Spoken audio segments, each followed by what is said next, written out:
Assalamualaikum warahmatullahi wabarakatuh. Alhamdulillah. Allahumma salli ala nabiyil hashimi Muhammadin wa ala alihi wa sallim taslima.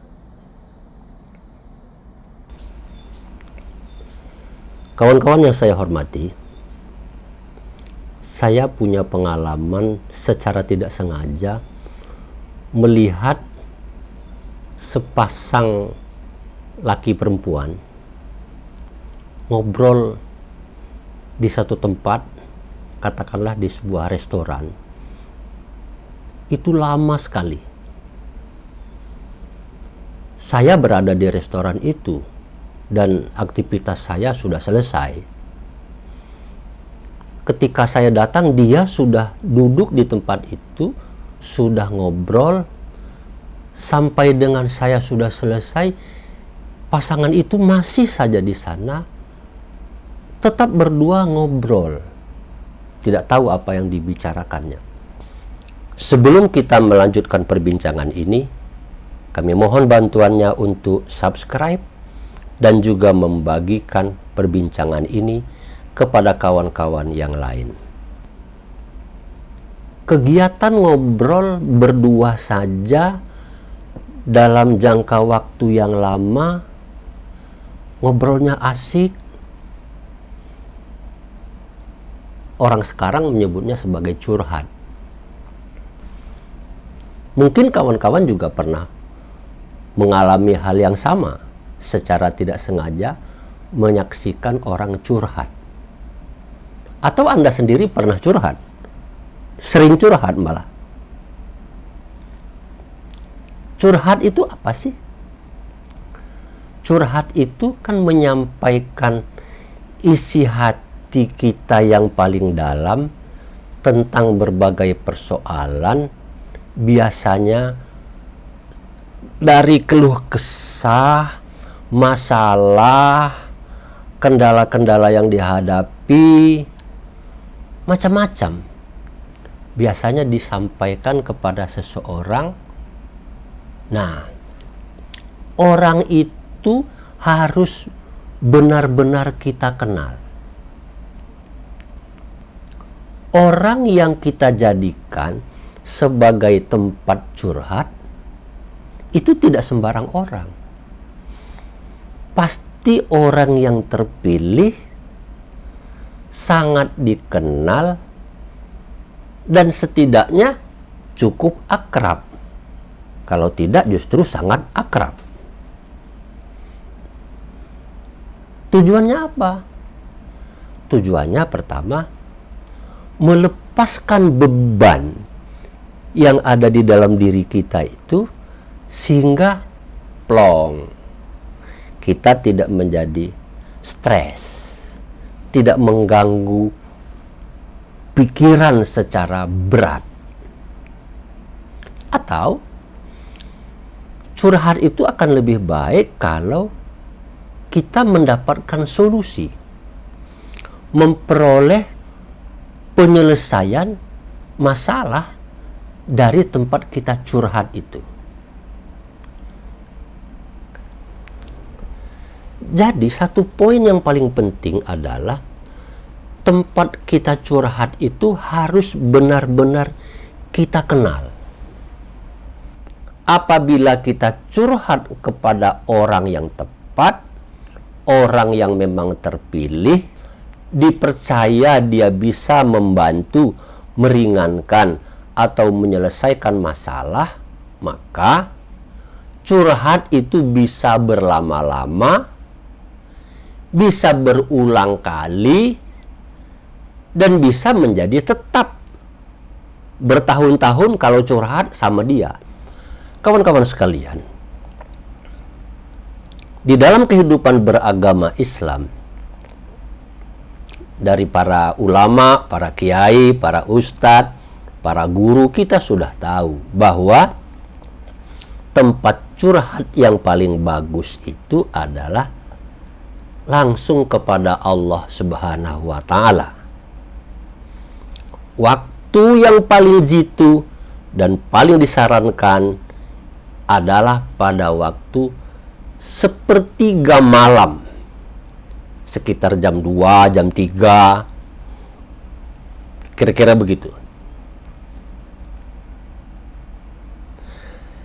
Sholat tidak bisa kita jadikan sebagai media curhat kalau kita tidak mengenal Tuhan. Nggak mungkin kita bisa curhat dengan khusyuk kalau kita tidak kenal dengan Allah Subhanahu wa Ta'ala. Kita tidak akrab sama Allah. Analog dengan curhat sesama manusia. Kalau kita ingin curhat itu bernilai tinggi, maka sebelum curhat kita harus bina hubungan terlebih dahulu.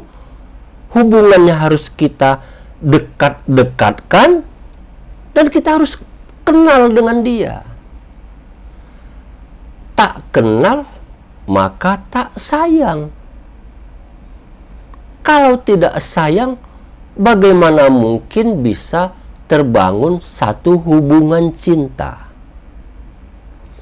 Oh, saya susah mau curhat, sholat saya nggak khusyuk. Bagaimana sih caranya? Bagaimana sih caranya agar kita bisa sholat khusyuk, sehingga kita bisa curhat kepada Allah dengan enak, dengan baik? Saya nggak bisa khusyuk loh, meskipun sholatnya malam hari.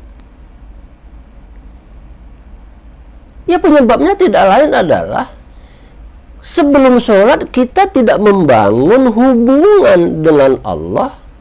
Kita tidak mengenal Allah secara baik.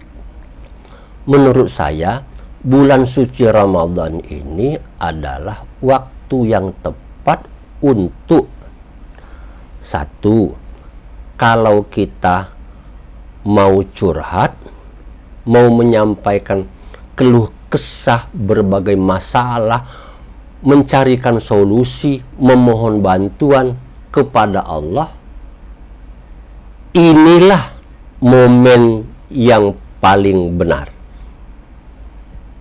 Atau jika kita ingin mencoba membangun hubungan akrab dengan Allah, sebelum kita curhat, bulan Ramadan ini juga saatnya yang paling tepat untuk kita berkenalan dengan Allah, mengenal Allah secara lebih baik, sehingga kita bisa lebih akrab, dan selanjutnya kita bisa curhat. Curhat, sekali lagi, maksudnya adalah untuk mengeluarkan berbagai persoalan di dalam diri kita, sekaligus juga memintakan bantuan solusi. Kalau di antara kita masih ada masalah, tidak bisa sholat dengan khusyuk, kita nggak usah repot-repot matikan lampu, mencari tempat sepi, dan lain sebagainya yang seperti itu, agar kita konsentrasi. Khusyuk itu bukan konsentrasi. Khusyuk itu adalah situasi batin yang kita miliki, yang sudah dibina sebelum sholat. Kalau sebelum sholat kita belum punya hubungan dengan Allah secara baik, kalau sebelum sholat kita tidak mengenal Allah secara baik, maka sholat kita tidak mungkin khusyuk. Sholat kita tidak bisa khusyuk. Mirip-mirip dengan hubungan antara satu orang dengan orang lainnya, baik itu laki-laki dengan perempuan atau sebaliknya, yang saya ceritakan di awal pembicaraan ini. Curhat tidak mungkin bisa dilakukan oleh seseorang kepada orang lain yang tidak kita kenal. Mudah-mudahan puasa Ramadan ini kita bisa membangun hubungan dengan Allah secara baik. Medianya adalah sholat. Allah menyebutkan sendiri di dalam Al-Quran, ciri orang yang bertakwa itu selain dia beriman, percaya kepada yang gaib, dia membangun hubungan dengan Allah, dia mendirikan sholat. Istilah para ustadz, bukan mengerjakan sholat, tapi menegakkan sholat, mendirikan sholat.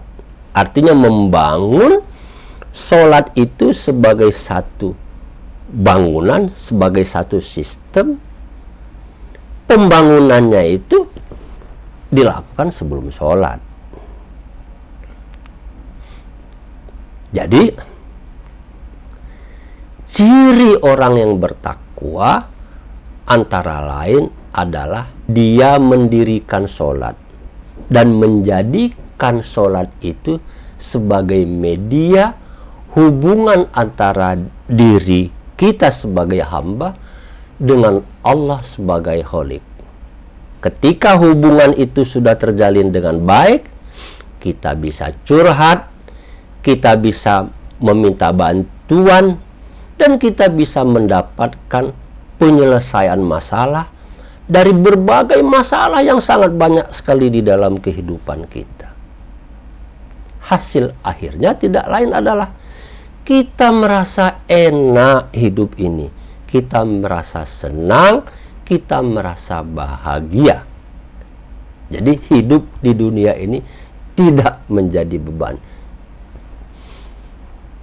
Ini saja yang ingin saya ajak bincangkan dengan kawan-kawan pada hari ini.